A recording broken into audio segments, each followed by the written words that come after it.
Hello dear students, आपका स्वागत है आपके YouTube channel alchemy chemistry classes में।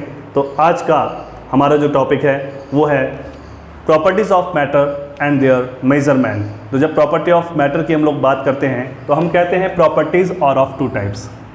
हमने किसकी बात की? हमने बात की प्रॉपर्टीज़ की। प्रॉपर्टीज़ ऑफ मैटर की हम बात कर रहे हैं सबसे पहले, मेजरमेंट की हम इसके बाद बात करेंगे। तो प्रॉपर्टीज़ ऑफ मैटर में हम देखेंगे कि property of matter two types की है। पहला टाइप्स है फिजिकल प्रॉपर्टीज़। पहला कौन सा टाइप है? Physical property. दूसरा है केमिकल प्रॉपर्टीज़। दूसरा है केमिकल प्रॉपर्टीज़। फिजिकल प्रॉपर्टीज़ क्या होती है? फिजिकल प्रॉपर्टी होती है जिसमें कंपोजिशन में कोई भी चेंज नहीं होता है। कंपोजिशन में कोई भी चेंज नहीं होता है। तो देखते हैं, no change in composition. No change in composition. Composition में कोई भी चेंज नहीं होता है। जैसे मैं एग्जांपल की बात कर रहा था, इसमें कंपोजिशन का कोई चेंज नहीं होता पर स्टेट ऑफ मैटर जरूर चेंज हो सकता है। मीन टू से, जैसे हमारे पास है आइस। आइस कौन सी स्टेट है? सॉलिड स्टेट है। कौन सी स्टेट है? सॉलिड स्टेट है। तो आइस किस में चेंज हो जाए? अगर आइस चेंज हो जाए, हम बात करेंगे वाटर की। आइस किस में चेंज हो रहा है? वाटर। और वाटर किस में चेंज हो जाए? वाटर वेपर की हम लोग बात करेंगे। तो वाटर कौन सी स्टेट है? लिक्विड स्टेट है। कौन सी स्टेट है? लिक्विड। और वेपर कौन सी स्टेट है? गैसियस स्टेट है। पर जब हम आइस की बात कर रहे हैं, आइस से क्या हो रहा है? वाटर बन रहा है, वाटर से वेपर हो रहा है। जैसे जैसे टेम्परेचर चेंज होता है तो फिजिकल स्टेट चेंज हो सकती है मैटर की, पर कंपोजिशन चेंज नहीं होती है। सो हम कहते हैं फिजिकल प्रॉपर्टी क्या होती है? There is a no change in composition but physical state में बी चेंज। तो आइस के लिए जब हम फार्मूला लिखते हैं वो क्या होता है? Water molecule. आइस किससे बना है? वाटर से बना है। वाटर मॉलिक्यूल फार्मूला क्या है? H2O। तो इसमें जो फार्मूला है वो भी H2O होगा। लिक्विड के केस में भी क्या होगा? H2O होगा। और इस केस में भी क्या होगा? H2O होगा। तो इसमें किसी भी तरह का कोई चेंज नहीं आएगा। मीन टू से, जो कंपाउंड है H2O या जो मॉलिक्यूल है उसमें किसी भी तरह का चेंज नहीं आएगा। कंपोजिशन में कोई भी चेंज नहीं आता है। तो ये है फिजिकल प्रॉपर्टी। और फिजिकल प्रॉपर्टी जैसे क्या हो सकता है? जैसे आपका मेल्टिंग पॉइंट हो सकता है, बॉइलिंग पॉइंट हो सकता है, आपका ऑर्डर हो सकता है, कलर हो सकता है, या फिर टेस्ट भी फिजिकल प्रॉपर्टीज़ में आता है। ठीक है, तो फिजिकल प्रॉपर्टी को ही मेजर करने के लिए हमें यूनिट की जरूरत पड़ती है। तो इसके बाद हम यूनिट के बारे में पढ़ेंगे, पर देख लेते हैं केमिकल प्रॉपर्टीज़ क्या है। केमिकल प्रॉपर्टीज़ की जब आप बात करते हैं, हम कहते हैं there is a change in a composition. ठीक है, तो कंपोजिशन में चेंज मिलता है। Change in composition. Change in composition, हमें कंपोजिशन में चेंज मिलेगा। फिजिकल स्टेट भी चेंज हो सकती है। फिजिकल स्टेट में आल्सो वेरी। ठीक है, जब भी केमिकल चेंज होता है तो हमने कहा प्रॉपर्टी ऑफ मैटर की दो तरह की प्रॉपर्टी है, फिजिकल और केमिकल। तो हम पढ़ रहे हैं अभी कौन सी? केमिकल। केमिकल में क्या हो सकता है? कंपोजिशन चेंज हो सकता है। जैसे एग्जाम्पल की हम लोग बात कर लें, हमारे पास वाटर मॉलिक्यूल की एग्जाम्पल ले लेते हैं। जब इसके हम इलेक्ट्रोलाइसिस कराते हैं, वाटर की क्या कराते हैं? इलेक्ट्रोलाइसिस, मतलब इलेक्ट्रिसिटी की प्रेजेंस में ब्रेक डाउन होना। लाइसिस का मतलब ब्रेक डाउन, इलेक्ट्रो का मतलब है इलेक्ट्रिसिटी की प्रेजेंस में। So H2O it will break down into H2 plus half O2।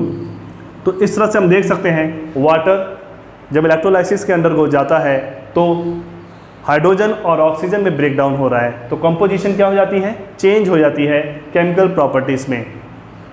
और अगर प्रॉपर्टी की बात करें तो जैसे हमारे पास है एसिडिटी, बेसिसिटी, ये भी क्या आता है? केमिकल प्रॉपर्टीज़ में आता है। और कंबस्टिबिलिटी की भी बात कर सकते हैं हम लोग। Combustibility and reaction with some other substance. तो रिएक्शन जो होती है अदर सब्सटेंस की, तो उसमें भी ये चेंजेस शो करते हैं। मीन टू से, केमिकल प्रॉपर्टी की जब हम बात करते हैं तो हम ये देखते हैं कि किस तरह से वो कंबस्ट हो सकता है, एसिडिटी क्या है, बेसिसिटी क्या है, पीएच में किस तरह से चेंज हो रहा है, कंपोजिशन किस तरह से चेंज हो रही है, और रिएक्शन के बाद किस तरह की कंपोजिशन बन गई है। तो ये सारे पॉइंट्स आते हैं आपके केमिकल प्रॉपर्टीज़ में। तो आइए देखते हैं अपना अगला टॉपिक। तो हमारा जो अगला टॉपिक है वो है यूनिट ऑफ मेजरमेंट। हम बात करेंगे आज यूनिट ऑफ मेजरमेंट। जब हम यूनिट ऑफ मेजरमेंट की बात करते हैं तो हम किसी भी वैल्यू को दो पार्ट में शो करते हैं। So if we so physical quantity always express in two part. Physical quantity always express in two part. कौन कौन सा पार्ट है वो? The first is numerical value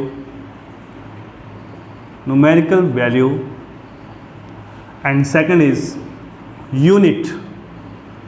तो फिजिकल क्वांटिटी को दो पार्ट में हम लोग शो करते हैं, रिप्रेजेंट करते हैं, न्यूमेरिकल वैल्यू और यूनिट.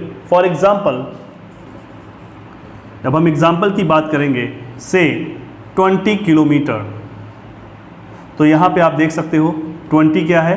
न्यूमेरिकल वैल्यू है और किलोमीटर क्या है? यूनिट है. ठीक है, 20 क्या है? न्यूमेरिकल वैल्यू है और किलोमीटर क्या है? आपका यूनिट है. सिमिलरली आपको मिलेगा, कभी आपको लिखा मिल सकता है एंगस्ट्रॉन, लाइक 10 एंगस्ट्रॉन. तो 10 एंगस्ट्रॉन में 10 इज न्यूमेरिकल वैल्यू और angstrom is unit. Like 50 kg, किसकी बात करेंगे? 50 kg. तो 50 kg में 50 क्या है? आपकी न्यूमेरिकल वैल्यू और kg क्या है? आपका यूनिट. तो अब इसके बाद हम बात करते हैं यूनिट की. तो आइए देखते हैं यूनिट की बात कर रहे हैं. यूनिट की, what is unit? Unit is standard of reference chosen to measure any physical quantity. ठीक है, एक बार फिर से, यूनिट क्या होती है? It is a standard of reference chosen to measure any physical quantity. चलिए अब हम बात करते हैं आगे. जब यूनिट 2 टाइप्स की हो सकती हैं. कितने टाइप्स की हो सकती हैं यूनिट? 2 टाइप्स की. कौन कौन सी? Fundamental units and derivative units. तो आइए बात करते हैं फंडामेंटल यूनिट्स.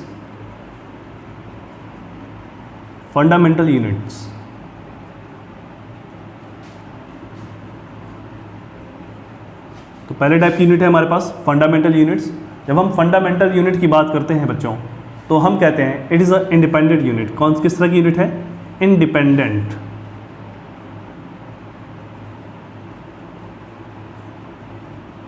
ठीक है, इंडिपेंडेंट यूनिट्स है unit and can not be derive from other. For example की हम बात करेंगे, तो एग्जाम्पल में जैसे यूनिट ऑफ मास की बात कर लें, यूनिट ऑफ मास, लेंथ और टाइम की बात कर लेंगे. ठीक है, तो ये क्या है? फंडामेंटल यूनिट है जो इंडिपेंडेंट होती है और किसी दूसरे यूनिट से डेराइव नहीं हो सकती. दूसरी होती है डेराइव्ड यूनिट्स. दूसरी कौन सी है? Derived units. डेराइव्ड यूनिट्स क्या होती है? So it depend upon the fundamental units and it derive from the fundamental units. ठीक है, it is derived from fundamental units.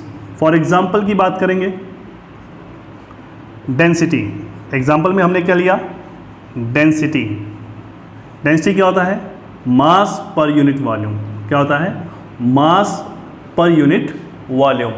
Mass per unit volume की हम लोग बात कर रहे हैं. तो मास का क्या होता है? किलोग्राम. वॉल्यूम का क्या होता है? Metre cube.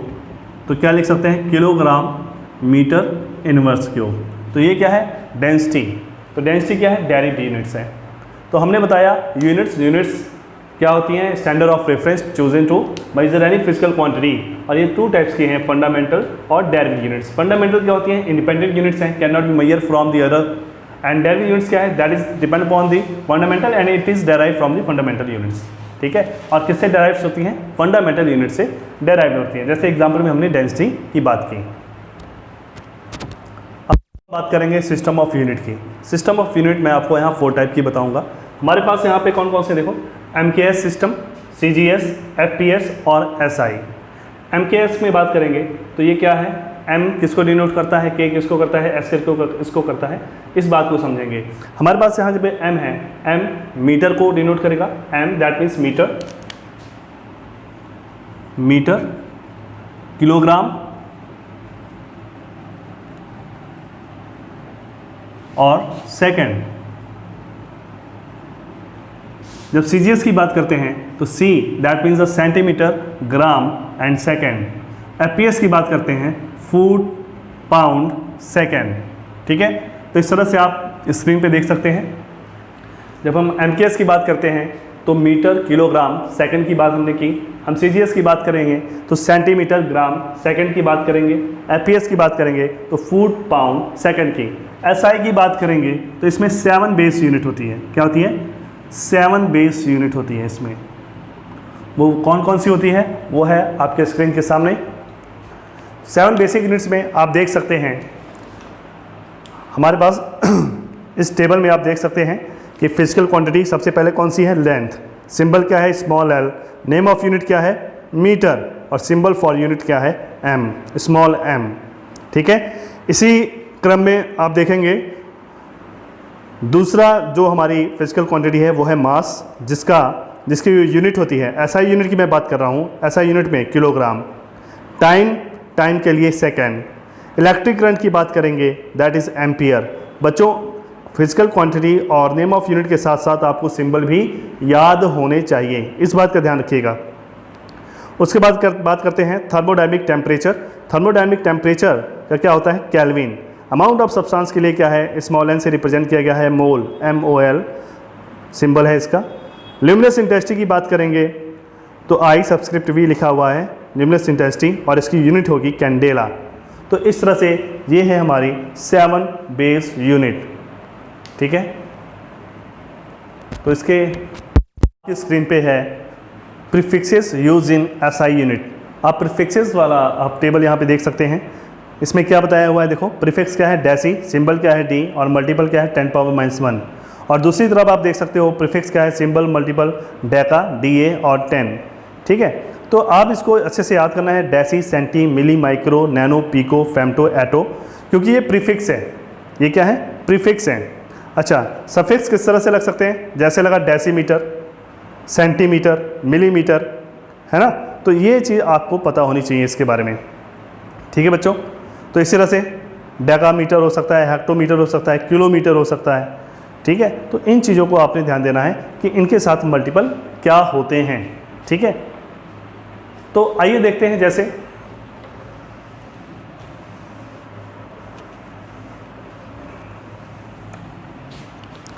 जैसे हम बात कर लेते हैं, आपने प्रीफिक्स क्या पढ़ा? सेंटी। ठीक है, आपने प्रीफिक्स क्या पढ़ा? सेंटी, जिसे हम C से रिप्रेजेंट करते हैं। और इसका जो मल्टीपल है वो कितना है? 10⁻⁻2 है। कितना है? 10⁻⁻2 है। ठीक है, और इसमें आप देख सकते हैं अगर हम लिखते हैं सेंटीमीटर, क्या लिखते हैं? सेंटीमीटर। तो सेंटीमीटर का मतलब है इसमें कितने मीटर हैं? That is 10⁻⁻2 metre. ठीक है, 1 सेंटीमीटर में कितने मीटर हैं? अब इसी तरह से अगर हम बात करें नैनोमीटर की, तो 1 नैनोमीटर का मतलब क्या हुआ? 10⁻⁻9 मीटर। तो ये क्या है? इसका मल्टीपल है बच्चों। तो इस बात को ध्यान में रखना है। ठीक है, और इसी तरह से जैसे मान के चलो है किलो का मल्टीपल क्या है? 10⁻3 है। पॉजिटिव वाले में 10⁻3 है। तो आपने किलोग्राम भी पढ़ा है। ठीक है, और आपने किलोमीटर भी पढ़ा है। आपने किलोग्राम भी पढ़ा है और किलोमीटर भी पढ़ा है। तो किलोग्राम का मतलब है कितने ग्राम हुआ? 10⁻3 ग्राम, मीन्स 1000 ग्राम की बात कर रहे हैं। अगर किलोमीटर मीटर आ जाता है तो हम कहते हैं 10⁻3 मीटर। ठीक है, 1000 मीटर की बात करते हैं। तो इस तरह से प्रीफिक्सेस आपके काम आते हैं। ठीक है, जैसे नैनोमीटर है वैसे नैनो सेकंड भी होता है। ठीक है, तो उसमें भी 10⁻⁻9 सेकंड हो जाएगा। हमारे कहने का मतलब अगर नैनोमीटर की जगह 1 नैनो सेकंड दिया है तो मतलब है 10⁻⁻9 सेकंड।